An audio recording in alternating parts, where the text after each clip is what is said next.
Det er jo meget vigtigt for mig, at mine værker kan opleves ikke kun visuelt, men også fysisk. Og derfor der er den tekstur, som gør, at man i princip kunne opleve mine malerier med lukkede øjne. Jeg hedder Medway, og jeg er billedkunstner. Jeg arbejder i feltet mellem tegning og maleri og kalder metoden neogradation.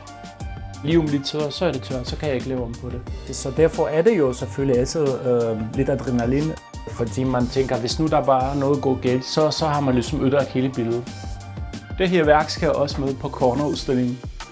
Jeg startede med at være gæst i Corner i 2023 og blev fast del af kunstnergruppen i 2024. Jeg har altid været interesseret i, hvordan selve kunstverdenen fungerer, og for mig giver det mere indsigt i, hvordan man i så en kunstnergruppe skaber en udstilling. Og denne gang er udstillingen jo i et langt rum, hvor følelsen af fællesskab bliver styrket, som jeg ser rigtig meget frem til denne udstilling.